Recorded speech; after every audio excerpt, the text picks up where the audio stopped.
Well, this is part two to the Porsche 918. We first experienced it out at Nardo. It was an absolute mule, didn't look anything like this. But now we're at the Nordschleife and with Walter Rohrl. We've just been out for the past afternoon, out in this car, just experiencing what this car's all about.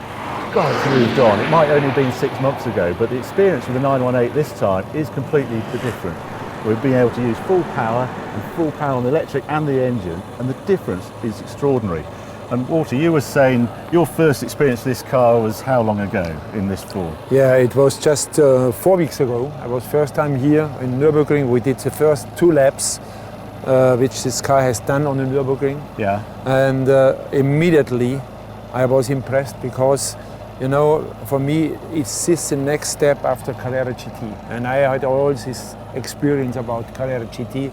Yeah. And I still was thinking maybe it will be a quite difficult car too, but it was the biggest surprise that it's so easy with this a lot of horsepower to drive with this car. That's what's really changed, isn't it? I can remember the Carrera GT, and it had fantastic numbers, but to actually extract those numbers on the limit, yes, that's right. But that, of course, we are now 8-9 years later, and the tire technology is much further on.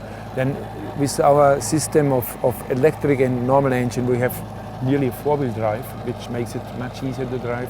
Yeah. And that was the biggest surprise on this car. Of course, if you accelerate with 800 horse brakes, that is also very impressive. Yeah, and you certainly feel that. Yeah. So you were a slight skeptic along with us. Yeah, you just wondered. Because as I was discussing about weight, you know, everybody is talking at this time we have to try to save weight, and then finally we increase the weight. But the funny thing is, if you're sitting in a car and you drive it, you don't feel it at all.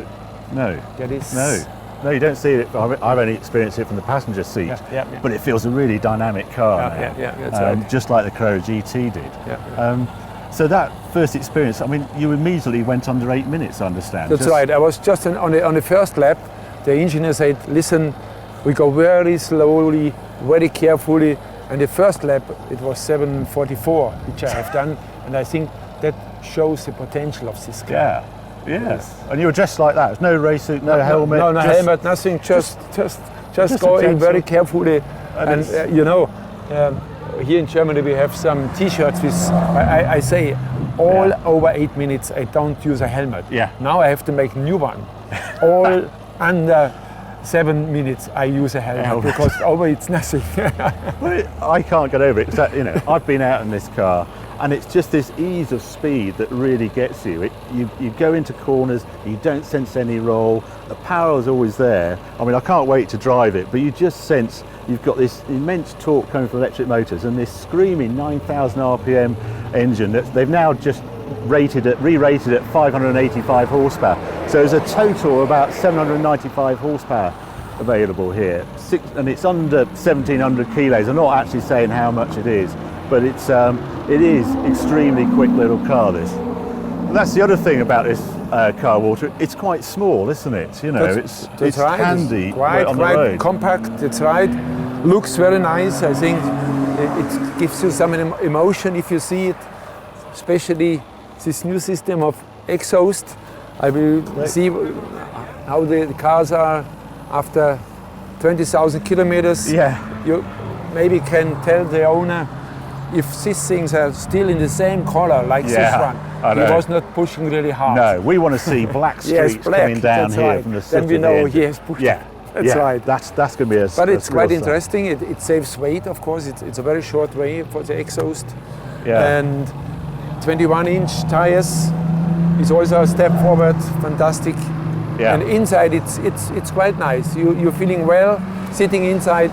You have enough space, even for me. I am not the smallest one, and the brake is very impressive. I tell you, that is something unbelievable. That it brakes. We never had a car which have so a brake performance with this one. No, well, it's got to be the most complicated car Porsche's ever created. This one. And to do it in this, you know, to think this car is on sale, I think in 1 year's time. Exact 1 year. And okay, that makes me quite optimistic that because we still need times to fix all things. But from the suspension, I think that is the part of the car we are nearly on the limit. Right. But on the rest, it will be quite a lot of work. So in the next year, what specific parts are they working on? Is it the management of the engine? And yes, the engine, drive shaft, all these things, you know. Yeah. That is if the electric engine starts on the front axle and if it goes away, that they don't feel it, that the main work they have to do. Right. And all the electrical things, you have this four-wheel steering and all this system have to work together. Yeah. That makes it quite difficult, you know. So I feel as though I'm converted from the skeptic I was in Nardo. How about you? Okay, after, I think, as soon I drove first time one lap around Nürburgring, my skeptic was going away. Yeah. And now I'm quite optimistic looking forward. Yeah, good. Well, that's how I see this car. So we'll visit this car again 6 months' time, but for now, mighty impressive what this Porsche 918 behaves like, and I can't wait to our next test.